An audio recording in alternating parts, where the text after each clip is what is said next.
Hi everybody, and welcome to this live panel discussion and live Q&A for all of you who are interested in the MLitt that we offer at Glasgow University. Today we're going to be talking about the general MLitt pathway that we offer and the MLitt in Modernities. My name's Dr Sophie Vlacos and I'm the convener for the MLitt in Modernities. And today I'm joined by my colleague, Dr. Malica Willie, who is the convener for the general pathway. And we're also very fortunate to be joined by two of our current cohort, Hannah and Brianna. So that's all of us. And what we hope today to do is to give you as much insight as possible into what we can offer you and the academic side of things, and also hopefully more about life in Glasgow. So to start things off, I think I'm going to hand over to Malica, and Malica can introduce herself and tell you a little bit about the general pathway. Hello, everyone. As Sophie said, my name is Malica, and I am one of the conveners for the General MLitt program. The General MLitt program, I think, is fantastic because it's so flexible and it allows you as a student to choose the subjects that you are interested in.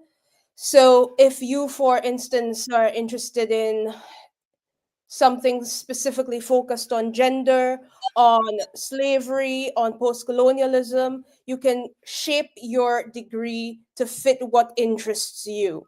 And that is what makes the General MLitt program special and fantastic.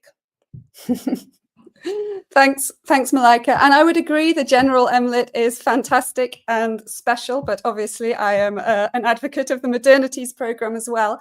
So say a little bit about what we offer.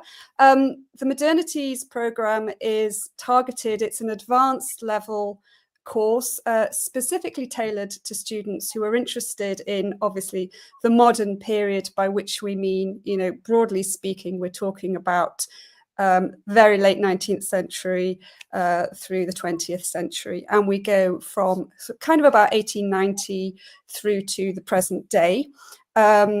And that loosely chronological structure is followed between the first semester and the second semester of the programme. If you're studying part-time, it would be also, you would study core courses in your first year and develop aligned special interests in your second year. So you do focused core courses called Modernities 1 and Modernities 2. And as I said, they're broadly chronological. So modernism proper, high modernism, you'd study in Modernities 1, and Modernities 2 is a course which runs from about the 1960s to the contemporary, very loosely speaking. So that gives the sort of the spine to the Modernities program, and it's quite a theoretical course of study. We at Glasgow, in all our courses, I think I speak for lots of courses, we take quite a theoretical approach to literary studies, and we take quite an intermediate approach also in the Modernities program. So in those core courses, you would quite often be also, as well as obviously looking at primary literature, critical work, secondary literature, you'd also sometimes be looking at small films, clips of film, photography, works of art, small pieces of music, and looking at those in dialogue with the primary literature. So that's to give a blast of Modernities 1 and 2. But what the general and Modernities share is this wonderful roster of special topic courses that you can take. So the structure of Modernities, as I say, is you have these special topics which are compulsory if you're on the Modernities program. So Modernities 1 in semester 1, Modernities 2 in semester 2. And these are complemented by some option courses. But I'm not going to just tell you more about Modernities. I'm going to hand back over to Malica. Tell me, Malica, how does it work on the general pathway then? How do you put together a courses? So for the general MLitt program, interestingly, right, we have our core research training course, and then you can choose whatever other option you like. So here's a fantastic thing. So you can do, for instance, modernities. If you're interested in that, you can do a couple of option courses there. You can do fantasy. You can do whatever you're interested in. And hear this, we actually have the option for you to go across schools and across departments. So if you're interested in history, philosophy, theology, any of that, you can do courses as well. That's one of the really flexible things I think about an MLitt at Glasgow in critical studies in English literature, is that you have this option regardless of which pathway you're on, modernities, general. You do have this option to select a certain number of courses from outside your subject, so you can go into other subjects. So there is this great flexibility, and we also have an option to what's called dip down. If there's a course that we offer at a slightly lower level, at undergraduate level, you're able to select a course from a lower level as well, tier. So there is great flexibility in the options available to all our students. We've put a link in the chat to our course catalogue, and you can see there the full list of all the option courses that run. They don't all run every year, so this list is very much there to give you a sense of what's out there and the kind of things we offer. The ones that would be most directly relevant to the MLitt pathways, both of the pathways, are the level 11 courses that you'll see there in the course catalogue. So I've jotted down some of those huge list of courses that might be of interest to some of you, regardless of which pathway you're more interested in. So we have a course on African modernities. We have courses on American fiction, Canadian fiction, a course called Embodiments, which is about literature and medicine, another course on F. Scott Fitzgerald and Edith Wharton and American literary modernism, a course called Fantasies of Energy, which I've not audited before, but I suspect is very much to do with ecological issues and the fantasy genre. A course called The Modern Everyday, which is a really interesting course run by our colleague Professor Bryony Randall, which is all about the aesthetics of the everyday, literature and narratives of the everyday within the modern period. Race, Ecology and Sound, a fairly new course that we offer, our colleague Dr. Henry Easley. Psychoanalysis and Empire, Virginia Woolf writes Modernity. So that's to give you a taster. Malica, any courses I've missed out there that I should mention? Well, you did miss out my new course that's going to be offered next semester. Next year, rather, called Slavery, Creolite, and Caribbean Textual Cultures. And this specific course functions as a sort of multidisciplinary course. It engages with film, with reggae music, calypso, dub poetry, voodoo, everything you can possibly think about. We're engaging with how slavery sort of influences Caribbean literature, Caribbean cultures. And at the last class for this, we're going to have a food session where we discuss how slavery has influenced West Indian food. And then we're going to have a nice buffet for everybody to kind of engage with the food and have fun.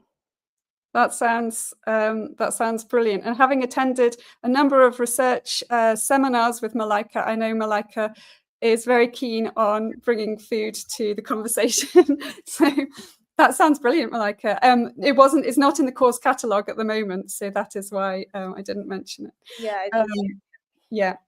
So that hopefully gives you a taster of some of the huge range of courses that are available to all the students. So just to summarize the key difference there then between the general and a special tailored course such as Modernities is that the general gives you slightly more leeway to build precisely the kind of course you want, because it doesn't have those obligatory core courses. So unlike with Modernities, you're not signing up to two courses that are kind of form that spine to your studies.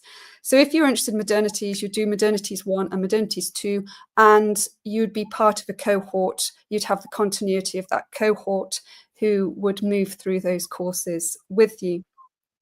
I'll just take this opportunity to tell you a little bit more about what we offer on the Modernities programme. So you take the core courses.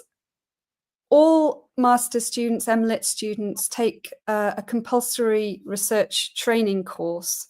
And this course, I'll ask our student colleagues to talk to you a little bit about this, but the aim of this course is to help to equip our students both for advanced research and some of the demands of the MLitt degree, such as dissertation writing.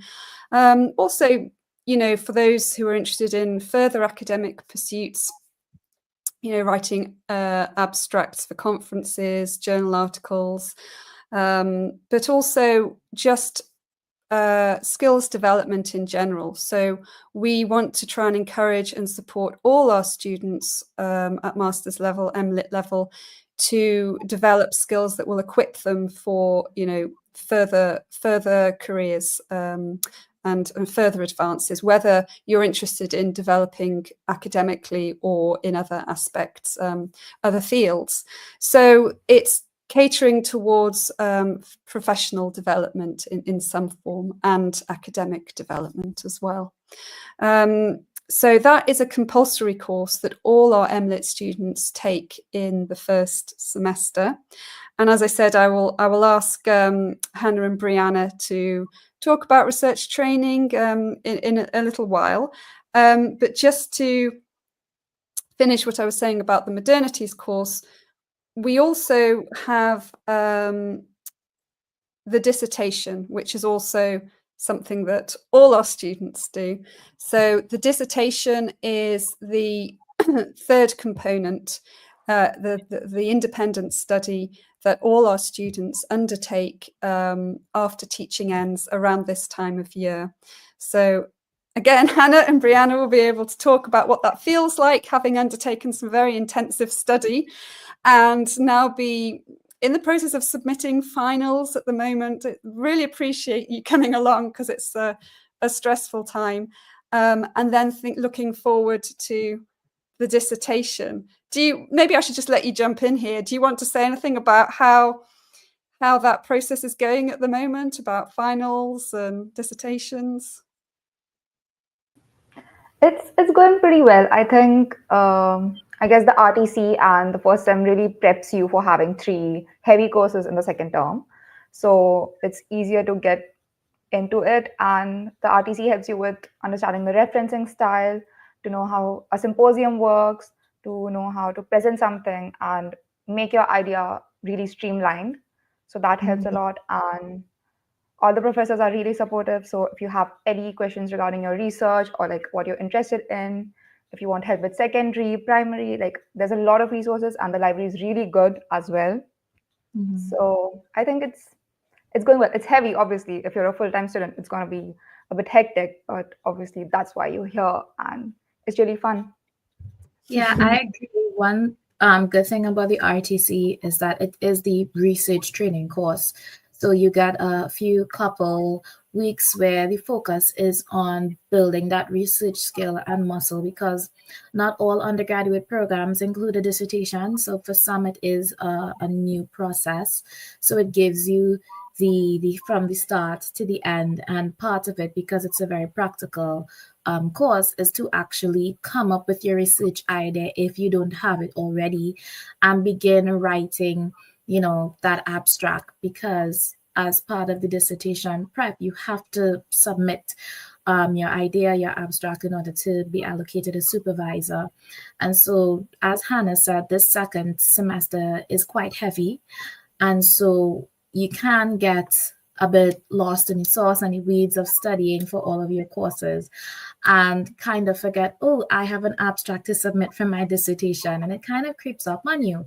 But because you would have already done half of the work in the research training course in semester 1, if you're lucky like me, you would open your notebooks and you see, oh, there's an abstract just sitting down there waiting for me because I did the work previously. So I just need to edit it, make sure this is still what I want to do, and submit it. And as Hannah said, the faculty, they're wonderful. They're amazing to chat with. I know sometimes like in undergrad, we sometimes could be a little afraid of our professors and our lecturers, but when you get to the master's levels, yes, they are still our teachers, but we're all very much colleagues, all doing research, and so you don't need to be afraid.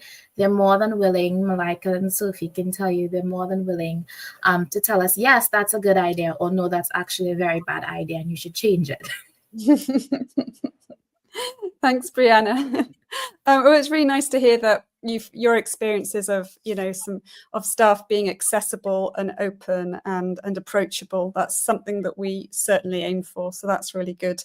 And noted, it's an intense experience. I think, students very often say it's a very condensed period of advanced learning, and I think that comes with a certain degree, hopefully, of kind of exhilaration and excitement, and building a cohort and building close connections with fellow students.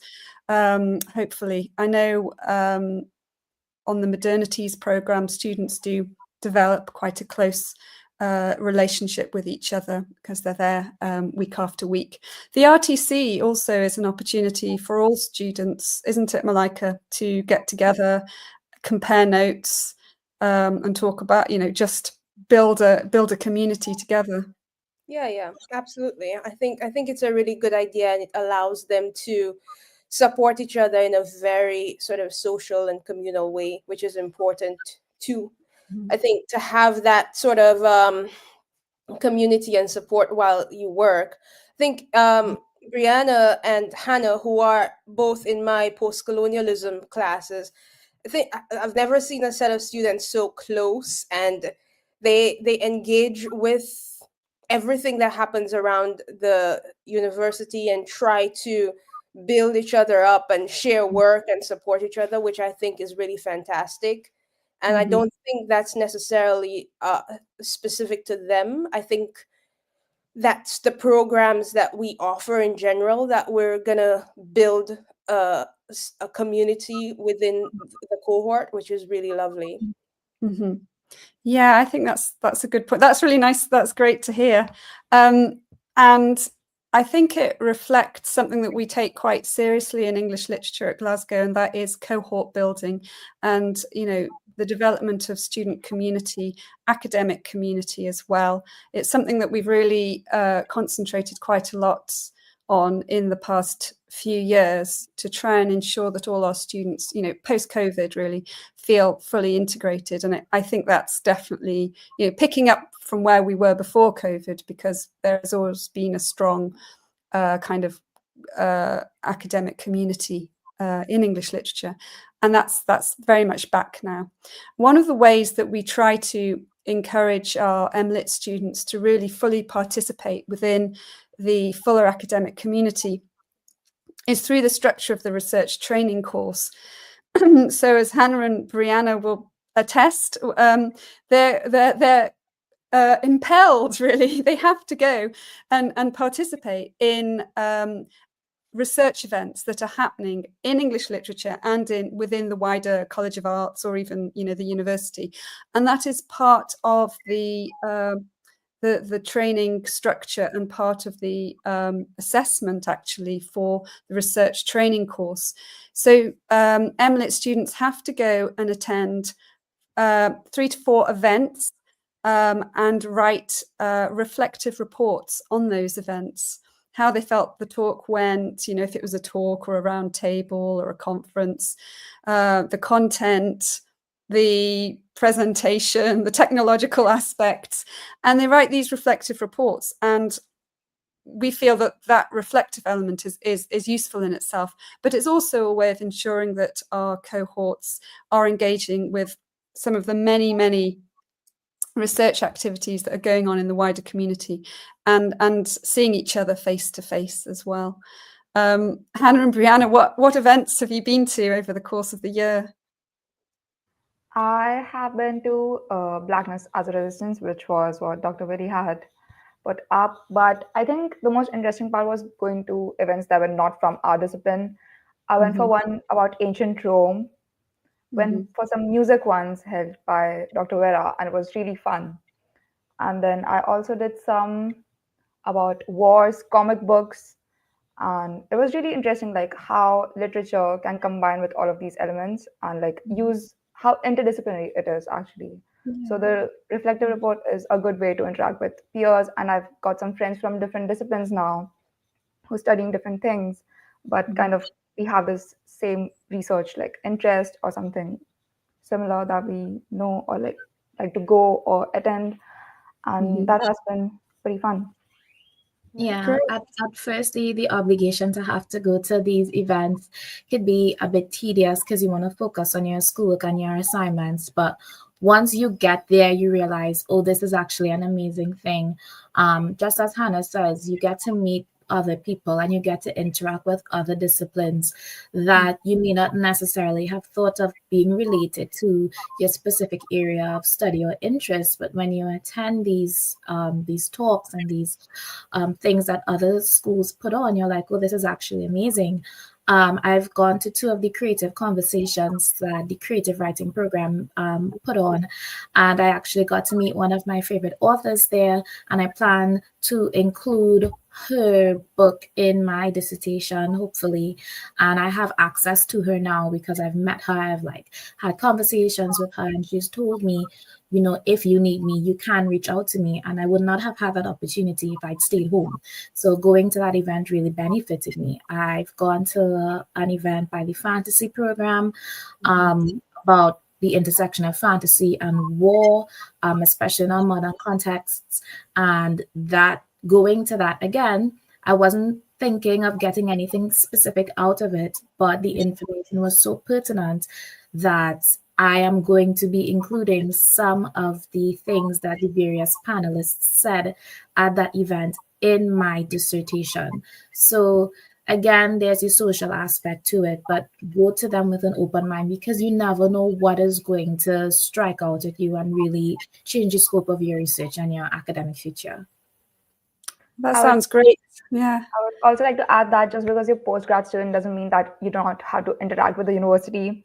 Like you can join clubs. I'm in the Stitch Club. I'm in the Feminist Club. There's so many things going on in the university that you would actually enjoy a lot. And don't limit yourself just because you're a postgrad. And you should join societies. You'll find so many like niche societies that I don't think exist anywhere else. And it's really fun. They have their own events. Brianna and I have gone for what was it? Pottery thing. We went to make workshop. pottery for what society was that? The Ancient Society or something like that. We've gone to Kaylee's. I've gone to like 6 Kaylee's since I've been here. I never miss a Kaylee because it's always lots of fun.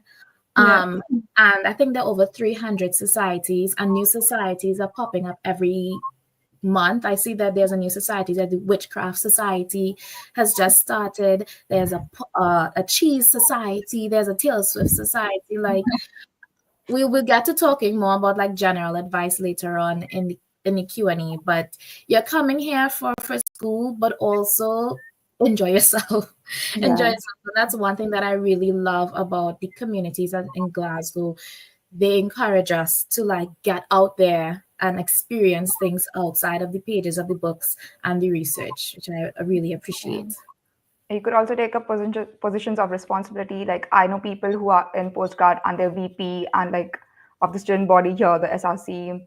I'm a class rep as well, and it really helps you to interact with more people and understand how to be an overall good academic. I think it helps. Yeah. That's great. And hopefully also just life skills, negotiating a social life, friends, study, making the most of what a place has to offer, an institution, being confident in putting yourself forward for roles or putting yourself in new positions. So it certainly sounds like Hannah and Brianna have been busy doing that. So that's wonderful. That's great. They're very active. Very active. Yeah. Perhaps that's we started off talking about the RTC. I'm just backtracking a bit and saying how the RTC, you have to go to these research events. So the research community specifically, there is really too much to be able to summarize all that we offer in terms of research events. You know, we have ad hoc conferences. There's there's a big conference, the GiftCon's just about to start, isn't it, Malica? We have conferences, but we also have annual schedules. So in English literature, we have a research seminar series where we get eminent speakers to come, and they're open to everybody, staff and students. And then we have specific research centres. So we have the Centre for Fantasy, Centre for Medical Humanities, Slavery Centre. Geneva Slavery Centre, precisely. There's also, we have kind of networks, the Network for Socialist Movement and Theory, that also has a very lively roster of speakers relating to critical theory and socialist movements. There's just a wealth of different activities going on, far too much for any of us to fully engage with all the time.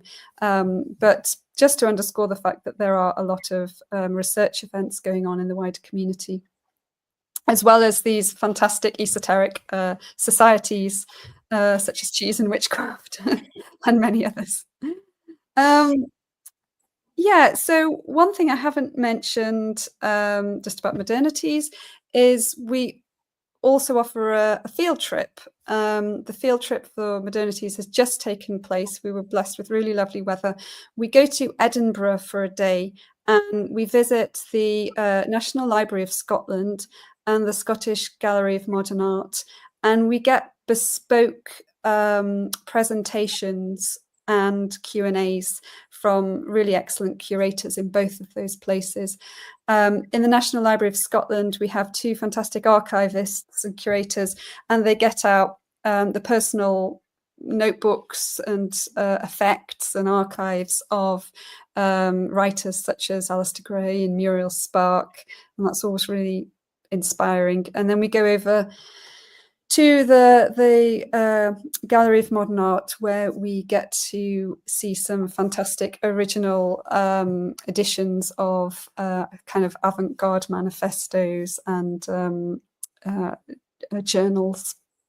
So we also offer that field trip. And something which all of our students do on all of the programs is a dissertation symposium, which is also forthcoming. Malica, could you speak to the dissertation symposium? All right. So the dissertation symposium generally takes place in May. We're having it in a couple weeks, I think, this year, the 12th, 13th, 14th of May. And what it is meant to do is to give you the opportunity to present on your research. So as I think Brianna and Hannah was saying, you submit an abstract and you're allocated a supervisor. Based on that abstract that you have submitted, you will sort of create a presentation and speak to your research in about, let's say, 20 minutes. The people who are co-marking the presentations will ask a few questions. It's a great opportunity for you to speak about your research, for you to gain the, I've lost a word here, but gain the opportunity to present in public and to speak to each other's research, to ask questions about each other's ideas, and in engaging with each other's work, you guys could come up with nuanced ideas for your own research, which is really, really great. It's just a wonderful experience. It is generally an entire day of engaging, of presenting, of also socializing and having a really great time. You are going to be marked, but it's just a fantastic opportunity overall, and it's nothing to be scared about. It's loads of fun, and you get free food. Yeah. Yeah, it's an opportunity to dress up a little bit, share your ideas, get some peer feedback, and have some food together. Yeah, absolutely. So that's an important milestone in all the programs, and that happens at this time of year also. Just to finish off finally on the kind of the kind of core elements of the learning structure of your academic program. The dissertation symposium is around now, and then through from kind of late April, early May to right through the summer, you will be working independently on your dissertation, and you will be assigned, as Malica was saying, a supervisor who is most likely going to have some research strengths or expertise or interest in your chosen area. And you meet with them 3 to 4 times during the course of the summer, and you get some feedback on a draft of your work before submitting the dissertation in early September. And that concludes the cycle, really, of the MLitt program, all of the MLitt programs. Don't know if anybody has any questions about any of the courses or the structure of the program. If anybody does, feel free to put it in the chat and we will try and respond to it.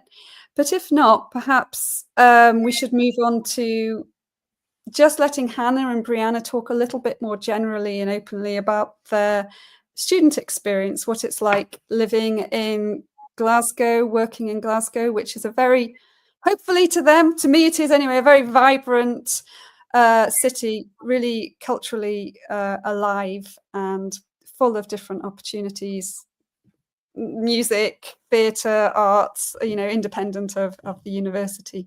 So Hannah and Brianna, tell us about your experiences of living in the city. Was it easy to find accommodation, walking to the university, public transport, anything? Yeah, I had the opportunity to come here a bit sooner than a lot of my peers. I would say like 2 weeks earlier. And I was really happy that I did that, because when students descend on the city, on Glasgow, specifically the West End, the population expands by several thousand. So it's nice to come and be able to experience everything and see things before everybody comes in, especially if you are moving into accommodations and getting things like bedding. I had to buy bedding 3 different times because I couldn't figure out the size of my bed, because it's not the same as the size as I have back home. It's just these little things that you don't think about that can sometimes send you into a tailspin when you're moving to a new country. But one thing that I was most concerned about when coming here was like, what's the weather like? Because I'm from the tropics, I'm from the Caribbean, and so I'm accustomed to hot weather all the time. I'd never experienced any type of cold weather, so I was concerned about going into shock, having a hard time with the cold, it being really cold as soon as I got here in September. But I was pleasantly surprised that it was very warm when I got here in September. As a matter of fact, it's April right now, and it's very hot. Like today is hot. I don't know what's happening. But I found the winter to be very mild. This is coming from someone who never experienced winter before. Hannah might feel differently, but it wasn't the bone-chilling cold that I expected. Don't expect to see snow. I was really excited to see snow, and it snowed like 2 or 3 times, and it wasn't anything crazy. So you might have to go further up North Scotland to see a real proper snow. But the winter is doable, it is manageable, and it's just beautiful. So I know you can get into the weeds of the weather, the rain, the sun, the shine, because Scotland does experience all of it. But I think in general, the weather is very bearable. It's mild. You can live a life regardless of what the weather is like outside. One thing nobody warned me about is how windy Glasgow is. I don't know how I missed that. I've been knocked over bodily, thrown onto the floor by the wind twice. And I know people who, like, they're coming out of a vehicle and the wind just blows them back in. So that's something that I've had to get used to.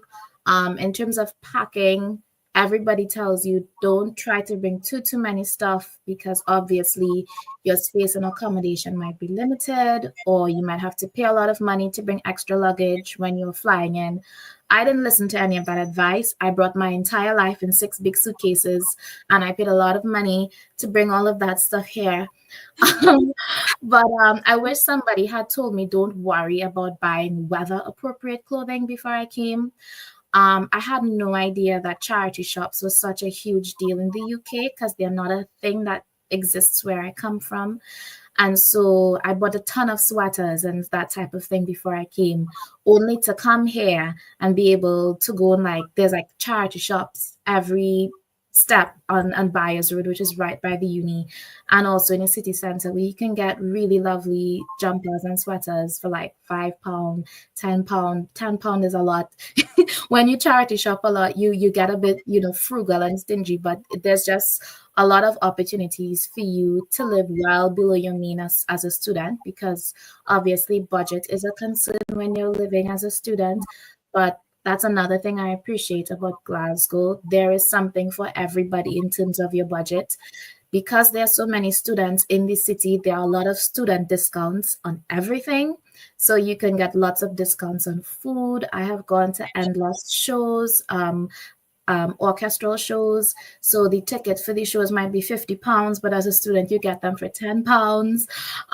There's just tons of opportunities to live a really wonderful, full life here in Glasgow outside of your studies. It's very affordable, and there's always something going on in this city. Like, sometimes I get overwhelmed because I can't do everything and go everywhere. But even then, I'm like, I'll get over it because something else is going to come up soon. So it's really a wonderful opportunity. I know Sophie mentioned accommodations. They do have accommodations, Q&As, so they might be able to speak more specifically to that. I know they did one a few weeks ago, but there is an accommodation, like, crisis situation in Glasgow specifically. So definitely the earlier you start looking, the better. But I live in university provided student accommodation, and I quite like it. So if you want more information about what that is like, the Q&A for that is somewhere here on this YouTube channel. Oh, thanks so much, Brianna. That's I'm sure that was really, really helpful. It was really insightful glimpse into student life there. There's actually a question in the chat. Well, there are two questions. One asking, just backtracking a bit about the symposium. Is there an option to join the symposium online as an attendee? Unfortunately, there isn't. It's not online, so we don't really broadcast the symposiums because it is students, it's their work, and it's really just intended for cohorts of the current year. So hopefully, if you're thinking about joining us, then we would all meet in person, and you'd get the chance to be in the room with your peers and with teaching staff for that. So that's to answer that question. Somebody's also asking, it's an interesting question, what's the West End like? And this is somebody who I think lives in the East End of Glasgow, possibly. So feels like it's quite removed. The West End, do you live in the West End, Brianna? Hannah, do you live in the West End by the university? No? I do. You do? Yeah, I do. I live just about like 20 minutes from the uni, 20 minutes, 30 minutes, depending on how fast I walk. And the West End is always very vibrant, very bubbly, very busy all the time. Again, this is where majority of the students live. So you're going to feel very much at home, even though the campus is isolated to one specific section. It kind of does feel like the entire West End is the campus because of how many students are out and about. But it's really nice. I actually don't leave the West End that often. I only leave the West End to go to the city once a month, once every other month, or to go on like further trips out to Loch Lomond. I'm going to Aberfoyle on Monday for it's like an end of exam de-stress with some friends. But it's very possible to like live in the West End for your entire year of your master's and not leave, and also not feel like you're missing out. I don't recommend it because there's so much more that Glasgow and Scotland has to offer. But the West End is tons of fun. Yeah, I mean, the West End, I don't live there, but it's very, very beautiful, full of bars, cafes, shops like that are interesting to students, crafts. It's just very vibrant, beautiful botanic gardens. And obviously the university with its campus, which has expanded recently. So it has a lot to offer. I'm just going to respond to a question which actually came in prior to our chat today from somebody who hopefully is with us now, and they were asking about gender studies and how our courses engage with feminism and feminist literary theory. I think I started by talking about our curriculum and saying that we take quite a theoretical approach to literary studies in general at Glasgow, and feminism, I would say, really is there as a kind of an option, as a lens through which to look at all courses that we offer. Really, it's sort of not treated as a discrete homogeneous entity. It's approached more as, you know, a critical theory, but also a worldview. So you could, if you wished to take a feminist approach to, restoration literature, there is no one specific small, discrete little area of feminism or pocket of feminism. It's everywhere, I would say, within the course. And feminist discourse obviously intersects and overlaps with so many of the critical discourses that we encourage our students to engage with, and our students, want to engage with. So obviously, post-colonialism, eco-criticism, eco-theory, post-structuralism, going back a little bit, feminism intersects queer theory. Feminism is an important grounding for so many of these perspectives, or offers insights. And we, of course, engage with explicitly feminist critics in many courses, and we engage with many literary texts that could be framed as, explicitly feminist or implicitly feminist. But others can add to that if they have anything to add. I think because every course that I've taken has had feminist literature as 1 week. Like I took Futures, Modernities, Modernities 2, Postcolonialism, everything had feminist literature as 1 week, like a whole topic. So like you can analyze feminism in Afrofuturism, Indo-futurism, and postcolonialism. So it's very intersectional. And I even wrote an essay for my final last sem on that. So we have a lot of stuff about feminist literature in each course individually. And as an overall, there are many talks about feminist literature that go on. There are people writing books that are feminist as well within the university. So there's a lot happening. Yeah, I myself wrote a final rooted in a feminist perspective last semester for one of my fantasy courses. And I would go back to what Sophie was saying. Whatever perspective is important to you, you have the freedom to write on that for your assignments within the boundaries of the assignments.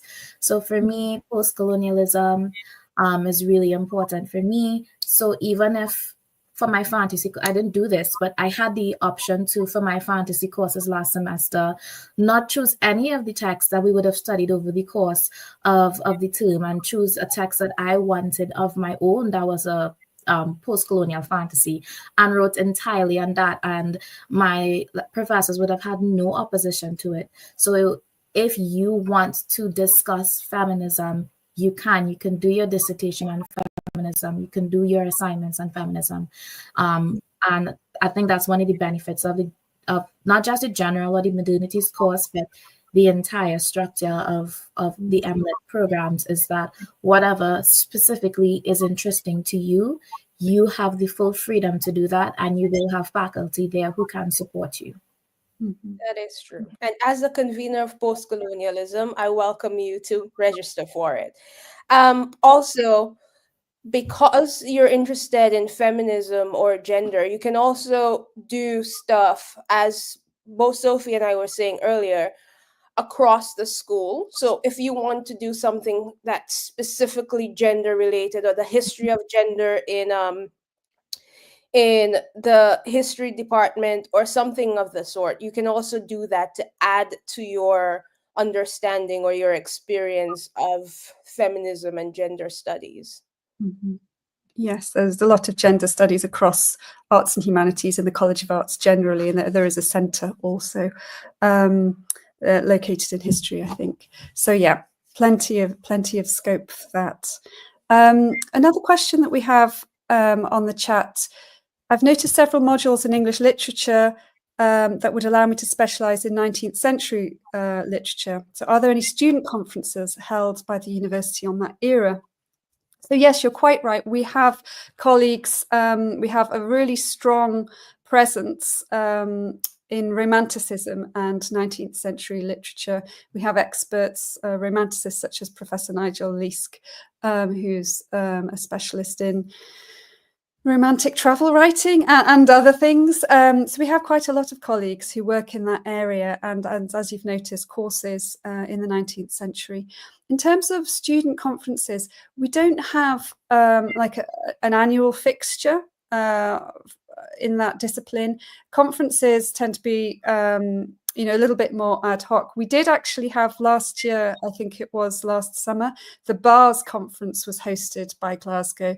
That's the British Association of Romantic Studies, and the current president of BARS is actually one of our colleagues, Professor Matt Sangster. So we did actually host that last year. So in terms of conferences and student conferences, it's a little bit more ad hoc. Things cycle from year to year, and there are different opportunities. If students wish to host their own conferences, however, that's a different kettle of fish, and there might be opportunities to develop your own events and little pots of money for postgraduates to apply for. So there are options in that regard that you might want to consider.